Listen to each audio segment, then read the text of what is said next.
Hello friends, मैं हूं doctor शादनान और इस वीडियो में मैं आपको बताऊंगा कि किसी भी आदमी का मिजाज हम कैसे तशखीस कर सकते हैं। यूनानी पैथी से जो इलाज करने वाले लोग हैं उन्हें बात पता होनी चाहिए कि जब तक आपको मरीज का मिजाज ही मालूम नहीं होगा तो आप आगे का इलाज कैसे कर सकते हैं। मिजाज एक की फैक्टर है मरीज की बीमारी की तशखीस में, फिर दवा की तशखीस में, कौन सी दवा देनी है, क्या मर्ज है, मर्ज का क्या मिजाज है, मरीज का क्या मिजाज है, दवा का क्या मिजाज है। उसके बाद भी फिर हम नुस्खा तजवीज करते हैं, फिर मौसम जो चल रहा है उसका क्या मिजाज है, तो उसके बाद ही कोई नुस्खा तजवीज हो पाता है और उसके बाद ही इलाज हो पाता है। तो अगर मिजाज का ही नहीं पता तो यूनानी पैथी में फिर इलाज का कोई मतलब नहीं रह जाता। इस वीडियो में मैं आपको बताऊंगा चंद नुकात जिनके जरिए से आप किसी भी मरीज का या किसी भी आदमी का मिजाज डायग्नोज कर सकते हैं। देखिए, यूनानी पैथी के कुछ बेसिक उसूल होते हैं और उसमें मिजाज की एक अपने आप में बहुत बड़ी अहमियत है। बहुत सारे ऐसे लोग हैं जो अपने आप को यूनानी का हकीम बताते हैं, लेकिन उन्हें मिजाज का ही पता नहीं, उन्हें मिजाज डायग्नोज करना ही नहीं आता। वो यही नहीं बता सकते कि किस मरीज का मिजाज क्या है। अगर आप भी यूनानी पैथी में दिलचस्पी रखते हैं तो ये वीडियो आपके लिए है। और ये वीडियो शुरू करने से पहले मैं आपको ये बताना चाहता हूँ कि हम लोगों ने यूनानी प्रैक्टिशनर्स के लिए 1 महीने का कोर्स डिजाइन किया है, जिसमें हम यूनानी के प्रैक्टिशनर्स को सिखाते हैं कि कैसे यूनानी में प्रैक्टिस की जा सकती है। जो बेसिक उसूल है यूनानी के, मिजाज, अरकान, अखलाक वगैरह, और इससे लेकर हायर कि किस तरह से मरीज का इलाज करना है, कौन सी बीमारियों में कौन सी दवाइयां चलती हैं, ये सब का सब 1 महीने के उस कोर्स में कवर होता है, जिसको आप ये कोर्स ज्वाइन करके सीख सकते हैं। इसमें सर्टिफिकेट भी मिलता है। ये एक तरह से ऑनलाइन सर्टिफिकेट कोर्स है। इसकी रोज डेली लाइव क्लासेस होती हैं। और अगर आप इसके कोर्स के बारे में डिटेल चाहते हैं तो नीचे दिए गए व्हाट्सएप नंबर पर व्हाट्सएप मैसेज के जरिए से आप मजीद मालूमात हासिल कर सकते हैं। तो चलिए शुरू करते हैं और देखते हैं कि किसी भी मरीज का या किसी भी इंसान का मिजाज कैसे डायग्नोज किया जा सकता है, किन क्राइटेरिया पे हम कहेंगे कि किसी भी मरीज का या किसी भी इंसान का मिजाज क्या है।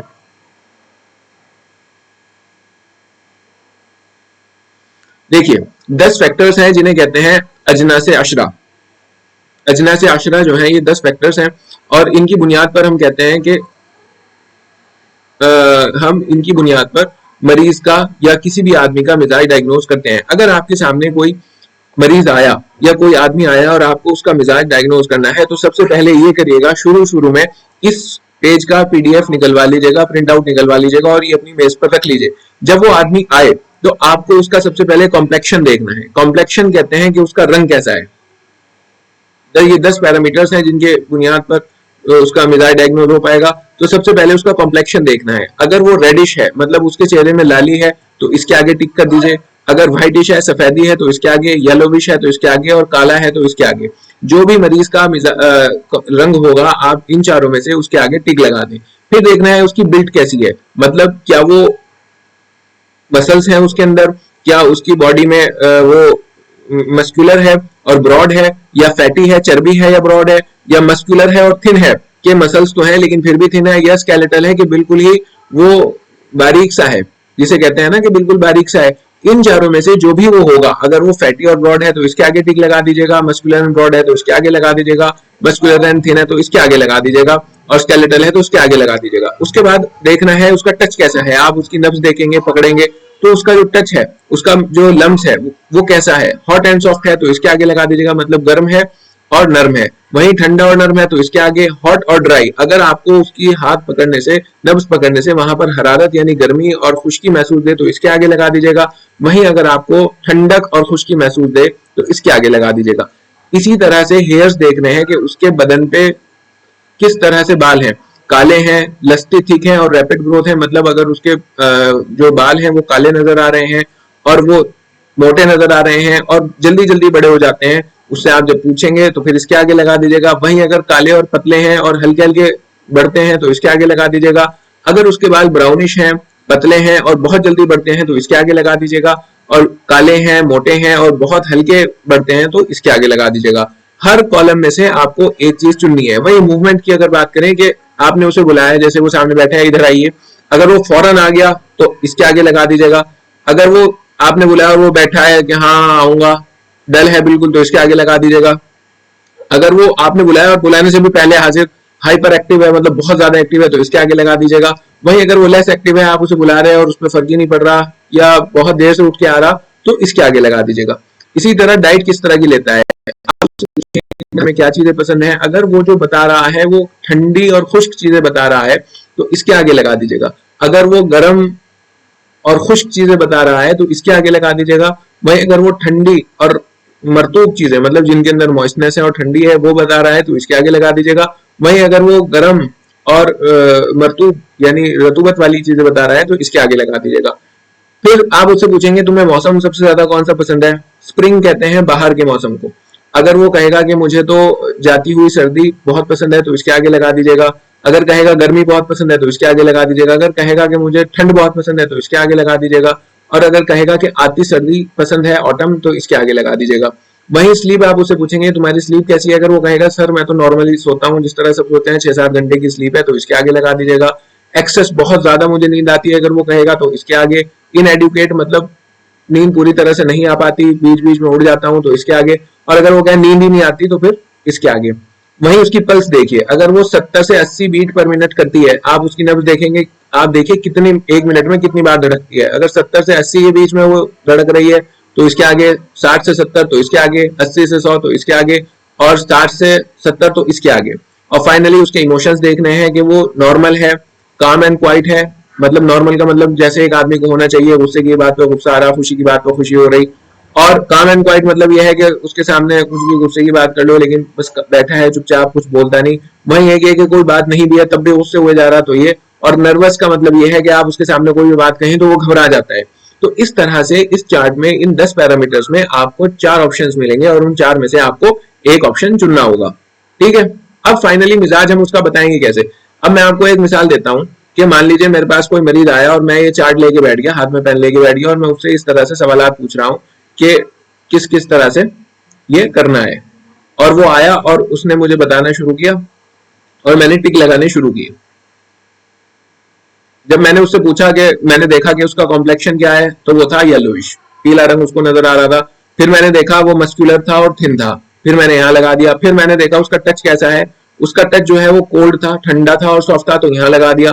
हेयर्स मैंने उसके देखे तो हेयर्स उसके ब्लैक थे, थिक थे और स्लो ग्रोथ थे तो मैंने यहाँ लगा दिया। मूवमेंट मैंने देखी तो बहुत हाइपर एक्टिव था तो यहाँ लगा दिया। डाइट में मैंने देखा तो उसे कोल्ड और मॉइस्ट चीजें पसंद थी तो यहाँ लगा दिया। फिर मैंने उससे पूछा कि तुम्हें सबसे अच्छा मौसम कौन सा लगता है तो उसने कहा मुझे तो जाती सर्दी सबसे अच्छी लगती है तो यहाँ लगा दिया। स्लीप मैंने उससे पूछा तो कहने लगा कि अच्छी तरह नहीं आती तो यहाँ लगा दिया। पल्स उसकी 80 से 100 के बीच में थी तो यहाँ लगाया। और इमोशंस में वो एंग्री था तो यहाँ लगाया। अब ये मेरे पास चार्ट हो गया और मुझे इसका मिजाज पता करना है कि इसका मिजाज क्या है। अब मैं देखूंगा कि दमवी अगर है तो इसके कितने पॉइंट हैं। दमवी के सिर्फ 1, बलगमी का सिर्फ 1, सफरावी का 1 2 3 4 5 6 7 7 पॉइंट है और सौदावी का 1 है। तो फाइनली सबसे ज्यादा पॉइंट जो है वो सफरावी के हैं तो मैं कहूंगा इस मरीज का मिजाज सफरावी है। सफरावी मिजाज का मतलब क्या होता है। सफरावी मिजाज का मतलब यह है कि उसके अंदर हरारत होगी और यबूसत होगी। इसके बाद फिर हम करेंगे कि उसके इस मिजाज का क्या मतलब है। ये फिर डिटेल्ड बात होगी, इसको दवाइयां किस तरह की देनी है, इसको ग़िज़ा किस तरह की देनी है। लेकिन यहाँ से हम ऐसे पता लगा सकते हैं कि इसका मिजाज सफरावी है। वहीं अलग अलग मरीज होंगे तो जो सौदावी मिजाज का होगा उसमें सबसे ज्यादा टिक आपको सौदा में मिलेंगे। जो बलगमी मिजाज का होगा सबसे ज्यादा टिक बलगम में मिलेंगे। दमवी मिजाज में सबसे ज्यादा टिक बलगम में मिलेंगे। आप अपना मिजाज भी पता कर सकते हैं कि आपका मिजाज क्या है। ये इसका चार्ट निकालिए और एक हाथ में पेन ले लीजिए और देखिए कि आपका कलर क्या है, आपका बिल्ड कैसा है, आपका टच कैसा है। और अपना मिजाज भी आप इस एतबार से पता कर सकते हैं कि आपका मिजाज क्या है। देखिए 4 तरह के मिजाज होते हैं इंसान के, या तो दमवी होता है, या बलगमी होता है, या सफरावी होता है, या सौदावी होता है। दमवी मिजाज में हार रतब, मैं यहाँ पे लिख दूं, ये हार रतब है मतलब गर्मी होगी और रतूबत होगी। ये बारिद रतब है, इसमें ठंडक होगी और रतूबत होगी। ये हार याबिस है, गर्म होगा और खुश्की होगी। वहीं ये बारिद याबिस है। ये फिर डिटेल की चीजें हैं, इनको हम बाद में डिस्कस करेंगे। इस वीडियो का जो उन्वान था वो ये था कि हम किसी भी मरीज का या किसी भी इंसान का मिजाज कैसे पता कर सकते हैं। तो उसके लिए ये चार्ट होता है। इस चार्ट में आप देखकर टिक लगाकर पता कर सकते हैं। जिस मिजाज के नीचे सबसे ज्यादा टिक आए तो वही उसका मिजाज होगा। बहुत ही आसान तरीका है। और अगर आप यूनानी में प्रैक्टिस करना चाहते हैं तो ये इसको इसके प्रैक्टिस में ले आइए कुछ दिन तक आप ये चार्ट में टिक कर करके देखेंगे और फिर एक बार के बाद ऐसा होगा कि आप इसमें परफेक्ट हो जाएंगे और आपको इस चार्ट की जरूरत पता ही नहीं होगी और आपके माइंड में बैठ जाएगा। इसकी मिसाल ऐसे होती है कि जैसे जब हम बाइक चलाना सीखते हैं, तो जब बाइक चलाना सीखते हैं तो शुरू शुरू में हमारे दिमाग में सब चीजें चलती हैं कि क्लच छोड़ना है, गियर लगाना है, स्पीड देनी है। हम ये सब कुछ विलफुली सोच समझ के कर रहे होते हैं कि अच्छा मैंने गियर बदल दिया, हल्के करके क्लच छोड़ूंगा और रेस दूंगा। लेकिन जब हम बाइक चलाने सीख जाते हैं तो फिर ये हमें सोचना नहीं पड़ता, हमारी बॉडी खुद ही उसके हिसाब से एडजस्ट कर देती है और वो चलने लगती है। इसी तरह से शुरू शुरू में मिजाज को डायग्नोज करने में आपको इस चार्ट की जरूरत पड़ेगी, इसकी प्रिंट आउट की जरूरत पड़ेगी, एक एक पॉइंट पर टिक लगाना पड़ेगा। लेकिन जब आप इसमें प्रो हो जाएंगे और आप जब 20, 30, 40 लोगों का मिजाज एक बार टिक लगा के देख लेंगे, उसके बाद ये चीज आपके रवानी में आ जाएगी और फिर आपको इस चार्ट की जरूरत नहीं पड़ेगी और आप मरीज से जस्ट थोड़ी सी बात करके, टच करके, उसे देख के ही उसका मिजाज पता लगा सकेंगे। बाकी अगर आप यूनानी पैथी में इसी तरह के कंसेप्ट सीखना चाहते हैं, यूनानी की क्लिनिकल कंसेप्ट सीखना चाहते हैं, तो हमारे 1 महीने वाले कोर्स को जरूर ज्वाइन कर लीजिएगा। उसमें हम आपको यूनानी पैथी के क्लिनिकल कंसेप्ट सिखाएंगे। बाकी आप इस बारे में क्या सोचते हैं कमेंट करके जरूर बताइएगा और अपना बहुत ख्याल रखिएगा। मिलते हैं नेक्स्ट वीडियो में, तब तक के लिए अल्लाह हाफिज, बाय।